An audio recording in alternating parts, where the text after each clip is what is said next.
Hi guys, my name is Trinity, and if you're here, you must be here to talk about books. We're in the floor. You probably already know what that means. I have a book haul for you guys.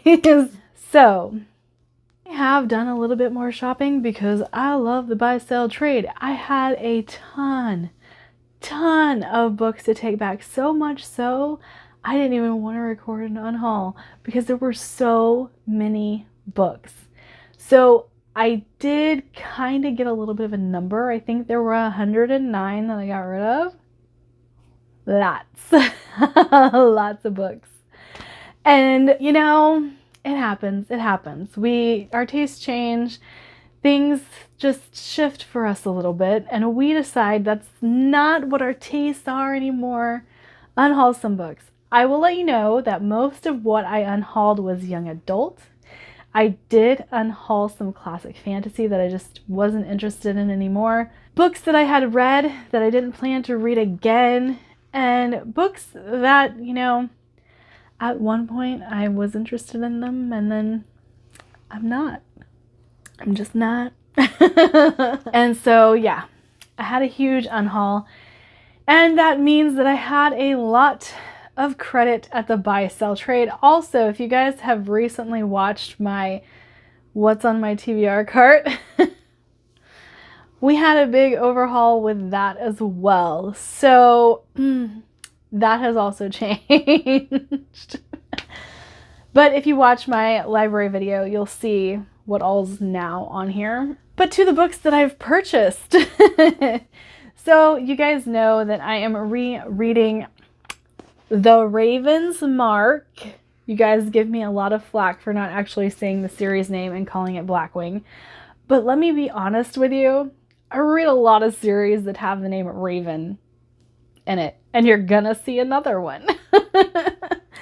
So I always get them confused in my head. Of course, Blood Song, that's Raven something. I have a Giles Christian, that's Raven something. And so they just get mixed up in my head. So book 2 of Raven's Mark by Ed McDonald. I hadn't owned these, but that's just because I couldn't find them at the bookstore. So I did have to purchase this from Amazon. And I did find Blackwing, the actual book. I found that at the buy sell trade and was uber excited. So these are ones that I really didn't want to receive them messed up. And so I was very hesitant to order them from Amazon. But this came with just a little bit of a little ding right here. And that's okay. But otherwise, great condition. And I'm going to be buddy reading this with my friend Andrew in March. So I said Raven was going to come up again. Giles Christian is so hard to find in the US. But I found this trilogy. I read Blood Eye for Northvember 2020, I believe. So 2 years ago. And loved Blood Eye. This book here, just forewarning, there's a little bit of a scene at the very end of the book that is kind of out of character for the character, but it's it deserves a trigger warning. So, you know, hit me up if you need to know what that trigger warning is. But I found the set, and you guys know I'm not the biggest fan of mass market paperbacks, but I was very excited to just find Giles Christian at the buy sell trade. And having said I read this for Northvember, I'm sure you know what it's going to involve. Vikings, the Norse. This one actually kind of centers more around a prophecy, and Blood Eye centers around a boy named Osric and his blood eye. But yeah, I don't want to get too into detail about what they're about because it would be a little bit spoilery to tell you some of it, because there's a big scene that happens almost at the very beginning of the book that you just might not be expecting. I mean, if you read the synopsis, you might be expecting it. But it's pretty big. And so, yeah, these very Norse, very, very beautifully written. Giles Christian is one that I always compare to Anthony Ryan in writing style. So, yeah, I'm excited for these. There will be more Giles Christian coming up, just so you know. All right, I bought Children of Time by Adrian Tchaikovsky. I did not know that this book was this big. I think this is the biggest sci-fi book I've ever seen. No, I have 7 Eves, and I have To Sleep in a Sea of Stars. I'm actually curious now that I'm saying that. Trinity, don't spoil yourself. 600. Okay, so it's a deceivingly chunky book.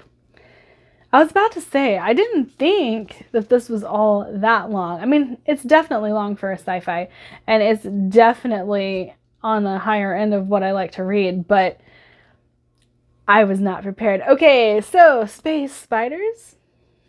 Adrian Tchaikovsky is a little bit of a weirdo and likes bugs. But yeah, I'm totally excited to read this. So a book that keeps coming up on my script. Actually, this book is recommended to me by every algorithm out there. This book has been recommended to me. And I had never heard anything about it from anybody. Funny enough, my friend Andrew was like, oh, I've been interested in that book. And I'm like, where did you hear about it? Because I hadn't heard anybody talking about it. But then I found it at the buy, sell, trade. The Queen's Poisoner, the King Fountain series by Jeff Wheeler. This comes up on my Scribd recommendations, my audio recommendations, Audible. It comes up on Goodreads, and I've never heard anybody talking about it. Jeff Wheeler, The Queen's Poisoner. But I'm super excited.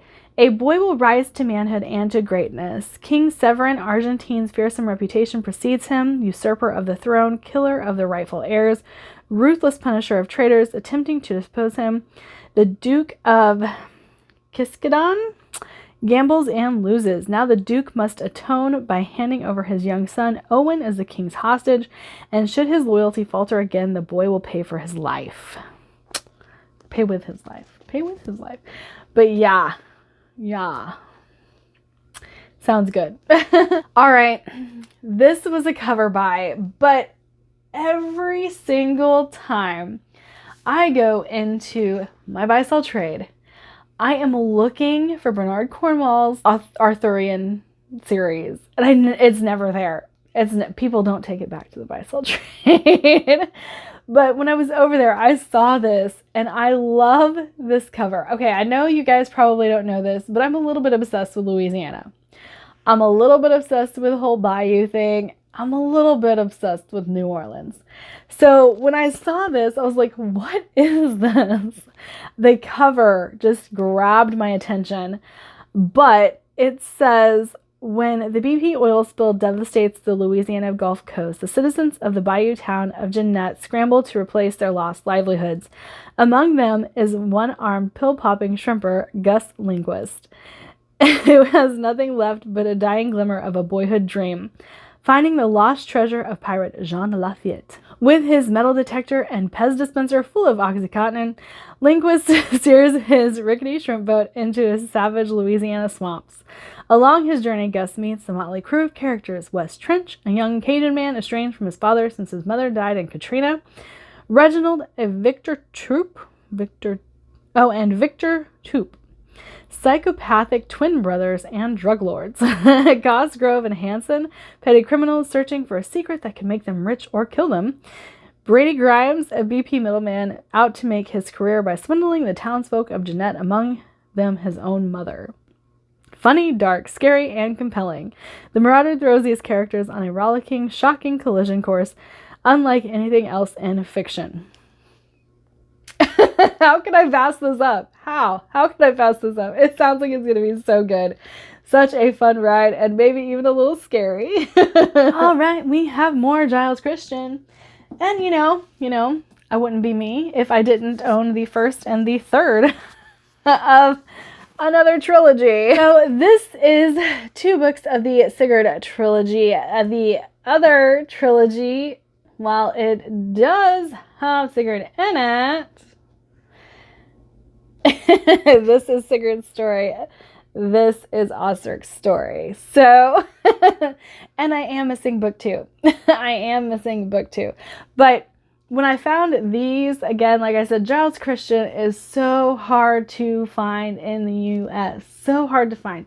And so I finally found these and picked them up. And I'm so excited to delve into these. Now, I just need to get some Bernard. And I'll be good. All right, another author that is always recommended to me, Juliette Moriarty, The Harp of Kings. When I stumbled across this, I was like, oh, sure, let's go ahead and get it. Everybody says I'm going to like Juliette Moriarty, so let's pick up a book. This was the one I found at the buy-sell trade. I don't know that anybody's actually recommended this book specifically. They've just told me Juliette Moriarty would be an author that I would like. This is The Warrior Bards, and yeah, this is book 1. Harp of Kings, Den of Wolves would be the second one, but yeah, I'm pretty excited about this. And these are set in Ireland. She's a bard, so that's called The Warrior Bards. On a mission to find and retrieve a precious harp, an ancient symbol of kingship, which has gone missing. If the instrument is not played at the upcoming coronation, the heir will not be accepted, and the kingdom will be thrown into disarray. Okay, so my friend Ben saw these and was like, Trinity, what are you doing? I was like, Ben, they were $1. They were $1. I had to get them. And he's like, you better be reading these in order and not picking up random books from the series. And I was like, no. I know that there are others that I still need to get, but I found these for $1 a piece. Why not get them? But he was like, because there's 3 more ahead of the books that you picked up. And I was like, okay, well, I have these. They're $1. So I don't feel like I'm hurting anybody with purchasing $1 books. But Rivers of London is this series. It's a urban fantasy detective type story. And Moon Over Soho and Whispers Underground. Those are the 3 that come before these 2. But like I said, I had a really hard time passing them up when I found them for $1. I was like, I can buy the first 3. It'll be fine. But I about gave Ben a heart attack. All right, 2 I'm very excited to get to is a duology, Dread Nation and Deathless Divide. These are zombie novels set during the Civil War. And it says Jane McKean was born 2 days before the dead began to walk the battlefields of Gettysburg, Pennsylvania, derailing the war between the states and changing the nation forever. In this new America, however, the battle for survival is as political as it is personal, and the restless dead, it would seem, are the least of their problems. So very pumped for these. And again, it was $1. It was $1. Why do I do this to myself? I don't know why I do this to myself. Andrew asks me this a lot. Why do I do this to myself? I'm going to read The Ruin of Kings by Jen Lyons. I have a good feeling I'm probably not going to like this book. But it was $1 and I couldn't pass it up. And, you know, sometimes there are just books that I want to give a go and have an opinion on, even if I'm pretty sure my opinion's going to be negative. Like, I don't set out to have bad reviews, but you know, there are some things that you just want to read yourself, whether it be FOMO or it be maybe I will like it, maybe this will be the one of this type of thing that I like. So the reason I want to give The Ruin of Kings a try is because it seems very much like a Kristoff novel. I love Kristoff, really love Kristoff. And I know that when I read this, I'm going to have to get a library copy of the audiobook. But I mean, that's fine. That's fine. I have no problem with that. But I'm wondering if it's just going to be way too confusing for me. Way too confusing. I can keep up with a J. Kristoff, but from what I've heard of this, I don't know. I don't know. Okay, one of the only books missing from my Dragon Age collection was The Last Flight, or Last Flight, and so I bought it because it was like the only one I didn't own. Yes, I own all of the Dragon Age novels, and yes, I've read most of them. I also own quite a few of the Mass Effect novels too, so judge me if you like, but it's a thing. The last book in this haul, I actually have read this and I love it, and people a lot of times compare it to Circe, and I think that that is an apt description or apt comparison. Where Circe is a 5-star, this was a 4-star for me, but I really, really still loved it. And that would be The Witch's Heart by Genevieve Gornichek. And when I found this at the buy-sell tray, there was no way I was passing it up. And it's a beautiful, beautiful copy. So it's going to set pretty on my shelves. All right, that is it for me today. Like, subscribe. Excuse me. Do all the fun things, and I'll see you in my next video. Bye.